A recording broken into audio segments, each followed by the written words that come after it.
자, 4주차 마지막 동영상 한번 촬영해 볼게요. 한 25분 정도 촬영하려고 하거든요. 그럼 한 2시간 한 5분 정도 총 동영상 시간이 될 것 같은데요. 마지막 동영상에서는 보상 변화와 대등 변화에 관해서 한번 알아볼게요. 자, 그래서 우리가 저번 두 번의 비디오를 통해서 공부한 거는 가격 변화를 어떻게 대체 효과랑 소득 효과로 나누는지 그거에 관해서 얘기했거든요. 근데 그렇게 나눠야 되는 첫 번째 이유가 우리가 그렇게 나눔으로써 과연 어떤 재화에 대한 수요가 수요의 법칙을 만족시키는지 아닌지 그걸 우리가 확실하게 구분할 수 있다는 거예요. 그게 이제 첫 번째 이유였고, 두 번째 이유는 뭐냐면은 우리가 왜 대체 효과를 따로 분석해야 되냐면은 사람들의 가격이 변하면은요 사람들의 어떤 그런 웰페어가 변하게 되죠. 그 웰페어 체인지를 정확하게 매저할 수 있는 게 바로 이 대체 효과예요. 자, 그래서 일단 그런 걸 한번 공부하기 위해서 처음에 나오는 중요한 개념이 있거든요. 자, 그게 바로 보상 수요 곡선이에요. 이 보상 수요 곡선은 영어로는 이 보상이라는 거 그대로 따와가지고 compensated demand curve 이렇게 부르기도 하고, 이제 이걸 처음 이제 고안한 존 힉스의 이름을 따가지고 힉시안 디맨드 커브라고 얘기하기도 해요. 그래서 우리가 이전에 공부한 그 디맨드 커브는요, 앞에 마샬리안 디맨드 커브 또는 ordinary demand curve, 통상적인 그런 디맨드 커브라고 얘기해가지고 우리가 그렇게 이름을 땄는데, 이 보상수요 곡선은 그거랑 약간 달라요. 어떤 차이점이 있냐면요, 보통 우리가 마샬리안 디맨드 커브, 그냥 일반적인 그런 디맨드 커브는요, 가격 변화에서 총 효과를 전부 다 고려한 거예요. 그러니까 소득 효과랑 대체 효과 둘 다 전부 다 고려한 거예요. 그래가지고 만약에요 디맨드 커브가 프라이스가 이렇게 있으면요, 어떤 재화에 대한 재화 X에 대한 디맨드 커브가 이렇게 생겼다. 그래서 만약에 재화가 P1에서 재화의 가격이요 P0로 하락했어요. 그러면은 수요가 이만큼 증가하네요. 그렇죠? 이거는요, 이만큼 증가한 이 양은요 토탈 이펙트예요. 근데 보상 수요 함수는 뭐냐면요, 이 토탈 이펙트가 기본적으로 substitution, income effect 이 두 가지로 이렇게 구분 가능하죠. 여기서 우리가 income effect를 제외하고 오로지 이 substitution effect 이거 하나만 가지고 가는 게 바로 보상 수요 함수예요. 자, 그래서 가격 변화에서 오는 소득 효과를 제거하고 대체 효과에 의해서만 만들어진 수요 곡선이에요. 자, 이게 보상 수요 곡선이에요. 자, 그래서 그림을 통해서 설명하면은 아까 전처럼 쌀의 가격이 이렇게 떨어진 상황인데요. 자, 그러면 우리가 여기서 대체 효과를 우리가 끄집어내기 위해서는요, 이 빨간색 선, 그러니까 한마디로 파란색 선과 평행하고 그 다음에 원래 무차별 곡선과 딱 접하는 이 빨간색 선을 우리가 구해줬는데요. 그렇죠? 그러니까 여기서 대체 효과를 우리가 여기서 이 빨간색 선을 통해서 우리가 추출할 수가 있죠. x0에서 x 더블 프라임으로 이만큼 증가한 거예요. 나머지 이만큼은 이제 소득 효과죠.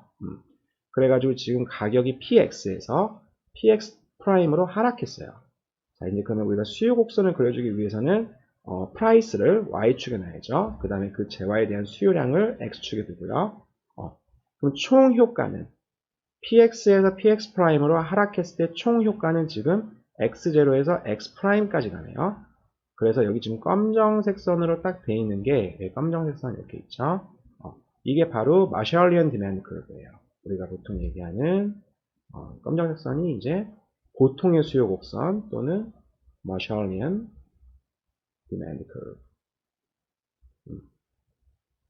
근데 이제 여기서 이제 소득 효과를 우리가 제외하는 거죠. 그래서 px에서 px 프라임으로 하락했을 때 대체 효과는 x0에서 x 더블 프라임까지니까요.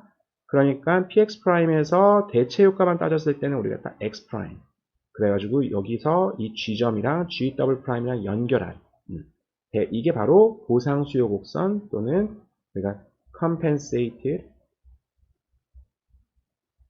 또는 힉시안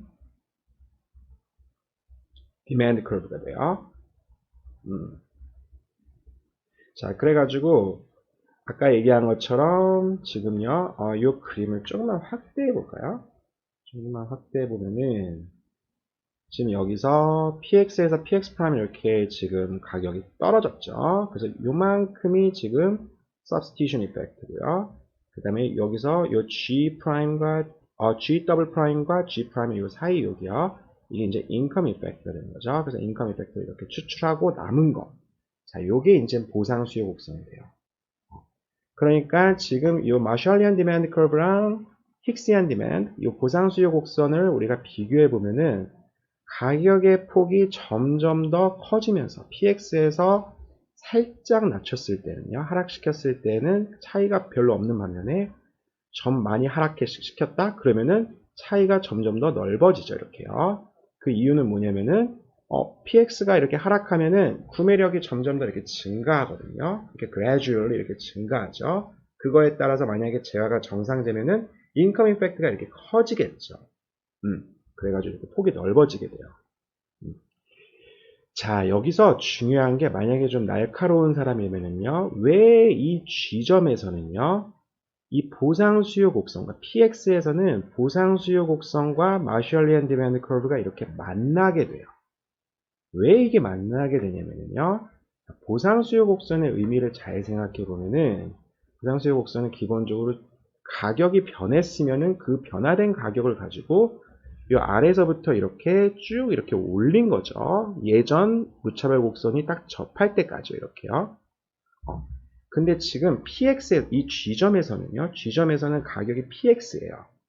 그 말은 무슨 말이냐면은 이 검정색 선 원래 그 버진 라인이죠. 이 검정색 선을 아래서부터 이렇게 차근차근 이렇게 올렸다는 거죠. 그러면 이게 어디서 접하게 되냐면 바로 이 점에서 접하게 되죠. 그 이점이랑 그쵸? 이 이점이랑 우리가 보상 수요 곡선을 그 논리를 따라서 차근차근 올려가지고 접하는 그 점이랑 차이가 없어요. 자, 이게 그 중요한 저희는 이제 그 학부 미시경제학이니까 따로 다루지는 않는데 이게 이제 소비자 이론에서 듀얼리티라고 해가지고 이준 교수님 책에는 부록에 나와 있는데 쌍대관계라고 이렇게 해석을 해놨어요. 그래서 원래 이 마셜리안 디맨드 커브랑 이 보상 수요 곡선, 힉시안 디맨드 커브, 컴펜세이티드 디맨드 커브 이 두 가지는요 서로 이렇게 밀접한 관련이 있어요. 근데 우리는 학부 수준이니까 그거 이제 다루진 않기로 해요. 하나 얘기하고 싶은 거는 뭐냐면은 자 지금 이렇게 인컴 이펙트가 포지티브일 때 한마디로 재화가 정상제일 때요. 그럴 때에는 보상 수요 곡선이 이렇게 가파르죠. 왜냐? 인컴 이펙트가 이렇게 추가적으로 나타나니까요. 근데 만약에 열등제 같은 경우는 그러면 어떻게 되죠? 열등제 같은 경우는 지금 가격이 PX에서 PX 프라임으로 이렇게 하락했어요. 근데 이게 이만큼이 마셜리안 디맨드 커브예요. 그래서 그냥 D라고 놓을게요. 여기 똑같이요. DD. 그러면은 지금 PX에서는요.